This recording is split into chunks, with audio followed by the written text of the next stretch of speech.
Welcome to Fast Effect Double Speed Magic from ELD's Time Vault Games. We've got Chris on Rainbow Depths, and I recognize that playmat. That's going to be Matt Orfanello playing Eureka. Almost certainly could be on Alurin. That's something that he's put in some reps with lately. I believe Eureka ultimately is the stronger blue-green AB combo deck, and I think that's what he's been on lately. Now we have a turn 1 Vampire Hexmage,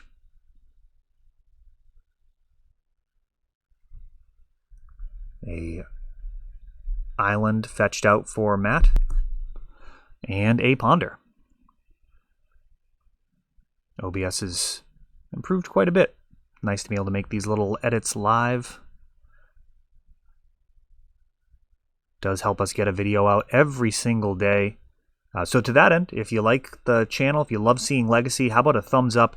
I'd love to start getting at least 20 likes a video, so that's what I'm going to start asking for. We'll see if you guys will help me out with that. If you see that like count and it's under 20, take a second, give it a thumbs up. Now we've got Brainstorm.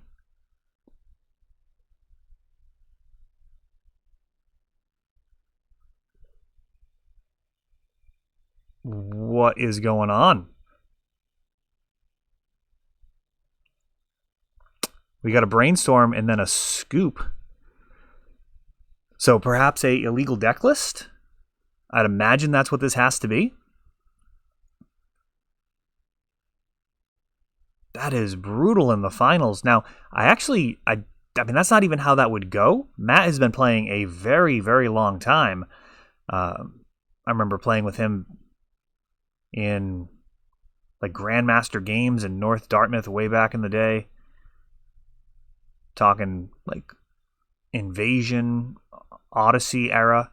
And, back then, for sure, if you had cards in your main deck that were not supposed to be there, that was actually just game over. So perhaps that is what we just saw there. That is my guess. But the new penalty guidelines are actually much softer than that. If you have cards that are not supposed to be there, your opponent actually just gets to decide how to make the deck legal based off of the cards that are in between your sideboard and main deck. There is a handful of exceptions with that allow it to escalate. So, for example, Veil of Summer. If you had 4 Veil of Summer total in between your main deck and sideboard, normally like a 3-1 split, but you had all 4 Veils main deck for game 1, that actually is just a game loss if you draw any Veil of Summers or see any Veil of Summers at any point in a non-hidden zone. So like if they're in your library and you catch it when you're fetching, that's the time to fix it. But if you have cast Veil of Summer, you had a higher chance of drawing that, so that's why they tweaked those rules, which I'm in favor of the logic behind the exception, and honestly the less harsh penalties seems to be a better thing overall. So I think people losing from stuff like that feels pretty bad, but I'm guessing that's what happened there. So I don't recall a judge call. So Chris picking up that first game, but Matt 2 mana on the first turn, could have a win as early as turn 2, but we have a Duress looking to break that up. Tropical Island means that we're likely to see a Veil of Summer, worst case a Brainstorm, and it is the Veil shutting down that Duress, drawing a card. And that is exactly what this deck is all about. And now a Show and Tell.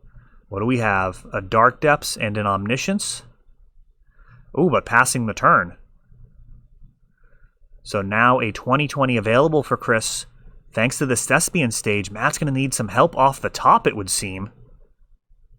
It's a good thing Chris didn't have any sideboard answers. Ooh, making a 20/20. And it looks like this is going to do it. We've got a Thoughtseize. Oh no. This card could be brutal. Oh, that was almost a fatal misstep for Chris. He doesn't have it. At that point, Matt does not have it. You would be dead if he had a way of killing you. Playing that Thoughtseize gives Matt the chance to top deck a Cunning Wish and actually just kill you on the spot. So that was a little bit of a heart stopper there. But Chris does take it down. We see he brings in a couple of surgical extractions. That can be very strong when you've got discard, but particularly against decks that run intuition. So Eureka does often have access to an intuition in the main deck and the sideboard, and surgical can counter that. So, well, that was an intense moment there at the end.